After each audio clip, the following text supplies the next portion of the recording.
स्वागत है सभी का SKS competitive coaching for all YouTube channel पर। आज मैं आप लोगों के लिए क्वेश्चन लेकर आया हूँ न्यू एजुकेशन पॉलिसी 2020। वीडियो शुरू करने से पहले अगर चैनल को सब्सक्राइब नहीं किया तो चैनल को प्लीज़ सब्सक्राइब कर लेना और बेल वाले बटन को ज़रूर दबा लेना ताकि आप लोगों को लिए लेटेस्ट नोटिफिकेशन आपको मिलती रहे। तो चलो शुरू करते हैं। नई शिक्षा नीति 2020 की घोषणा के साथ ही मानव संसाधन मंत्रालय का नाम भी बदल दिया गया है और जो शिक्षा मंत्रालय कर दिया गया है। 2030 तक स्कूली शिक्षा में 100% GER means gross enrolment ratio का लक्ष्य रखा गया है और अंतरिक्ष वैज्ञानिक के कस्तूरीरंगन की यह अध्यक्षता में 6% व्यय GDP का नई शिक्षा नीति के ऊपर व्यय करने का लक्ष्य रखा गया है, जो अब अभी क्या था 4.43% है। नई शिक्षा नीति में 5+3+3+4 वाले शैक्षणिक संरचना का प्रस्ताव 3 से 18 वर्ष की आयु के बच्चों को सम्मिलित करता है। 29 जुलाई 2020 को भारत सरकार ने घोषित किया और 1948 में डॉक्टर राधाकृष्णन की अध्यक्षता में जो शुरू की गई थी शिक्षा नीति, राष्ट्रीय शिक्षा आयोग का गठन हुआ और तभी से NEP नेशनल एजुकेशन पॉलिसी शुरू हुई। कोठारी आयोग 1964-66 की सिफारिशों में पे आधारित 1968 में पहली बार महत्वपूर्ण बदलाव वाला प्रस्ताव तत्कालीन प्रधानमंत्री इंदिरा गांधी द्वारा पारित किया गया। 1986 में एक नेशनल एजुकेशन पॉलिसी बनी जिसका जो ढांचा रहा है 10+2+3। अब तब प्रधानमंत्री राजीव गांधी थे। 1992 में संशोधन किया गया और 2019 में जनता से सलाह मांगना शुरू किया गया और MPhil की जो डिग्री थी उसको ख़त्म कर दिया गया। +2 की बजाय अब 5+3+3+4 पहले 5 साल में प्री प्राइमरी के 3 साल और कक्षा 1 और कक्षा 2। यहाँ इसको समझने की ज़रूरत है। पहले 5 साल में 3 प्री प्राइमरी और कक्षा 1 और कक्षा 2, उसके बाद में कक्षा 3, 4 और 5, कक्षा 6, 7 और 8 और यहाँ पे 9, 10th, 11th और 12th, यानी 5+3+3+4 का फॉर्मूला नई शिक्षा नीति के अंदर रखा गया है। फिर कक्षा 3 और 5 के और कक्षा और 3-5 के अंदर मातृभाषा को महत्व देने की बात रखी गई है। फिर कक्षा 6 से 8 के 3 साल और चौथा स्टेज 9 से और 12।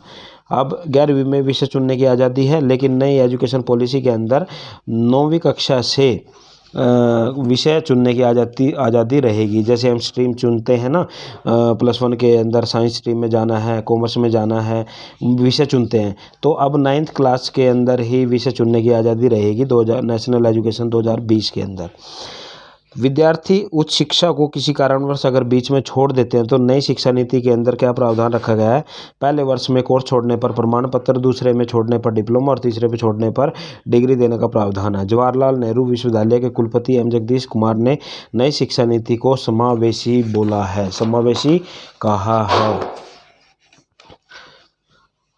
स्कूली शिक्षा संबंधी प्रावधान क्या रखे गए हैं नई शिक्षा नीति 5+3+3+4 जो 3 से 18 वर्ष की आयु के बच्चों के लिए है।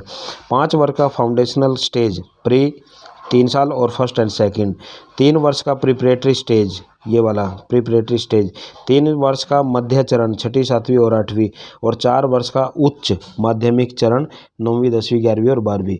कक्षा 3 तक के बच्चों के लिए कौशल सुनिश्चित करना, ये भी नई एजुकेशन पॉलिसी के अंदर बात रखी गई है।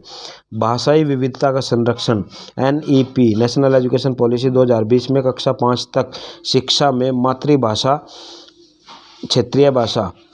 या क्षेत्रीय भाषा और मातृभाषा को कक्षा 8 तक आगे की शिक्षा के लिए प्राथमिकता देने का सुझाव रखा गया है।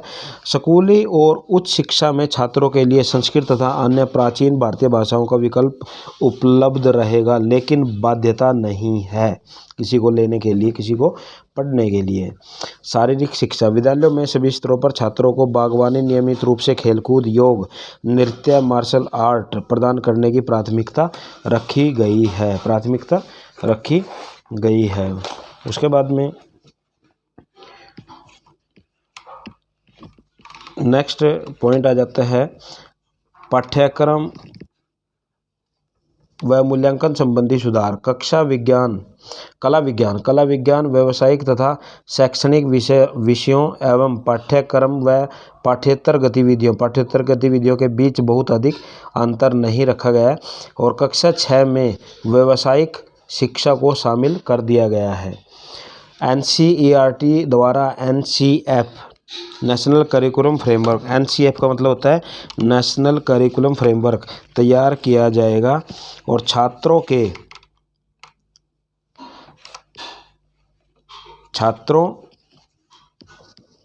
के मूल्यांकन हेतु परख, ध्यान देने वाली बात है, छात्रों के मूल्यांकन हेतु परख नामक एक नए राष्ट्रीय आकलन केंद्र की स्थापना की जाएगी। छात्रों को अपने भविष्य से जुड़े निर्णय लेने के लिए कृत्रिम बुद्धिमत्ता आधारित सॉफ्टवेयर की आवश्यकता होगी जो प्रोवाइड कराया जाएगा। उसके बाद शिक्षा व्यवस्था से संबंधित सुधार। शिक्षकों को नियुक्ति में प्रभावी तथा पारदर्शी प्रक्रिया। राष्ट्रीय अध्यापक शिक्षा परिषद द्वारा वर्ष 2022 तक शिक्षकों के लिए राष्ट्रीय व्यावसायिक मानक का विकास किया जाएगा और राष्ट्रीय अध्यापक शिक्षा परिषद द्वारा NCERT के परामर्श के आधार पर अध्यापक शिक्षा हेतु राष्ट्रीय पाठ्य चर्चा की रूपरेखा का विकास किया जाएगा। राष्ट्रीय पाठ्य चर्चा का मतलब होता है नेशनल करिकुलम फ्रेमवर्क। वर्ष 2030 तक अध्यापन के लिए न्यूनतम डिग्री योग्यता 4 वर्षीय एकीकृत B.Ed का होना अनिवार्य होगा 2020 तक। उसके बाद में गुण क्या हैं, अगर हम देखें इस नेशनल एजुकेशन पॉलिसी के अंदर रट्टा की बजाय क्रियात्मक ज्ञान पर ज़्यादा बल दिया गया है। गुणात्मक नवीन उच्च संस्थाओं की स्थापना, वैज्ञानिक दृष्टिकोण का विकास, कौशलमुखी बनाना, विदेशी कॉलेजों विश्वविद्यालयों का भारत में कैंपस स्थापित करना, भारतीय संस्कृति को प्रोत्साहन, नई संरचना 5+3+3+4, विद्यार्थी किसी भी शैक्षणिक स्ट्रीम में से किसी भी विषय का चयन कर सकते हैं। देखो यहाँ पर क्या था, अभी तक एक तो हमारी कॉमर्स होती थी, एक हमारी मान लो साइंस साइड होती थी और एक हमारी आर्ट, और ये हम +1 के में जाके इसमें से चुनते थे। अब जो एजुकेशन पॉलिसी है इसके अंदर क्या है कि आप कॉमर्स, साइंस और आर्ट्स किसी के भी विषय को आप 9th क्लास से चूज कर सकते हो, चयन कर सकते हो उनका। बोर्ड परीक्षाओं को कम महत्व, GDP का 6% निवेश करने का लक्ष्य रखा गया है जो पहले 4.43% था। राष्ट्रीय उच्च शिक्षा कमीशन की स्थापना करना और बहुमुखी विकास। तो ये हमारी नेशनल एजुकेशन पॉलिसी 2020 जो अभी 2022 के अंदर लगभग लागू होने वाली है। इम्पोर्टेंट क्वेश्चन है, एक बार ज़रूर देखना और वीडियो अगर पसंद आए तो लाइक कर देना, शेयर कर देना। Okay, thank you.